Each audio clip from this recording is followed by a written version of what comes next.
Hey, we have another integral from MIT Integration Bee 2017, problem number 18.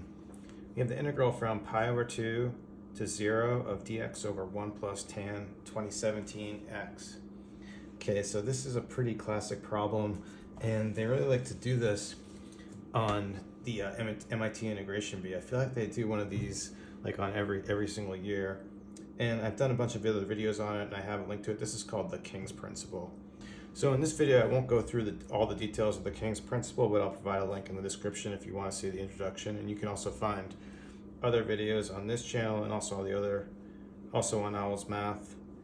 Anyway, so you could skip right to the answer on a problem like this, but I'm not going to do that because that would be like a 20-second video. So I'm going to go through the steps and let's see how it goes. So for my first step, what I'd like to do is, instead of working with tan, let's work with sine and cosine. These, I think they look a little nicer that way. So what I'm going to do is multiply numerator and denominator by cosine of 2017x just to get the tan out of here. And what we're going to have is pi over 2 to 0.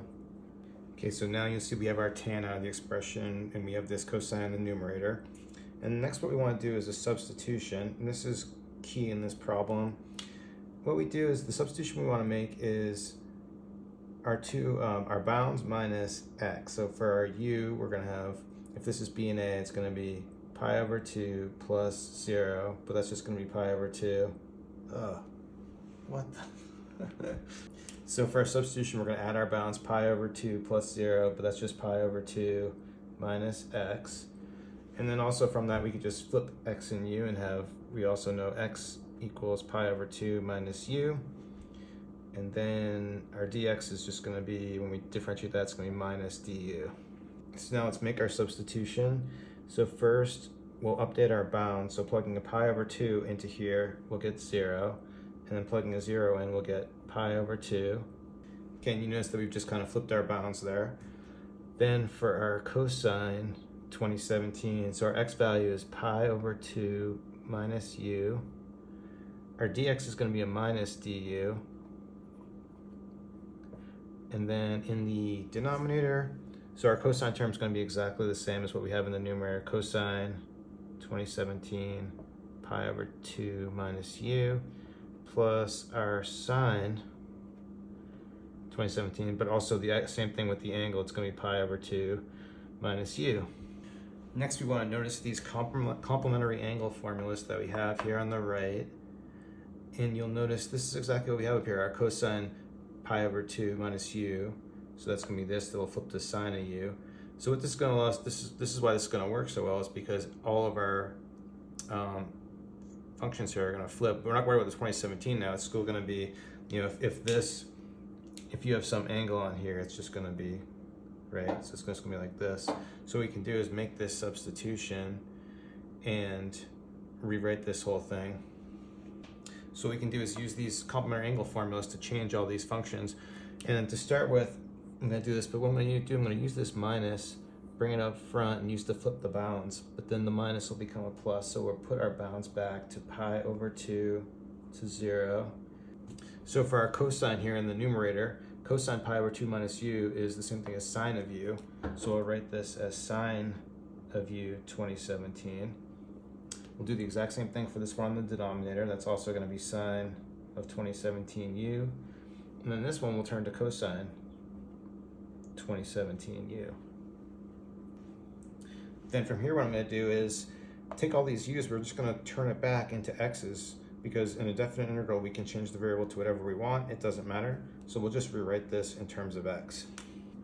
Okay, so now we flipped our variable back to x.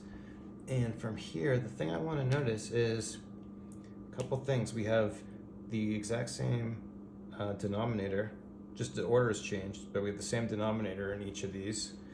And same variable, same boundaries, pi over 2 to 0. So we can actually just add these two together. Let's see how that works. So what I'm going to do, we'll put a label on our original integral. We'll call it I. So we haven't changed anything, right? These are all equal. So this is I, and then this is I. So I think what I'll do is clean up the board, but we'll just add these two together. Okay, so now I've added those two integrals together. Just changed our label. We have two copies now, so it's 2i. Okay, and because everything we're all in x and we have the same boundaries, I was able to put this into one integral. So we're all under 1 dx right now. But the important thing now is when we add these two together, cosine 2017, sine 2017, it's exactly the same as what we're going to have in the common denominator. So this whole expression is actually just 1. So now we can easily finish this off. We're just integrating pi over 2 to 0 of 1 dx, but this is just going to be x evaluated from pi over 2 to 0, and that's just going to be pi over 2 minus 0, which is just pi over 2. But this isn't quite the answer because this is 2 copies of the integral. What we need to do is divide off 2 to solve for just I, which is our original integral. So dividing 2 here, we get our final answer, and it's just pi over 4. If you'd like to see some more problems like this, I have a quiz. It's called King's Rule Integrals. I'll put a link in the description. You can check that out. Thanks for watching. Please like and subscribe. Have a good day.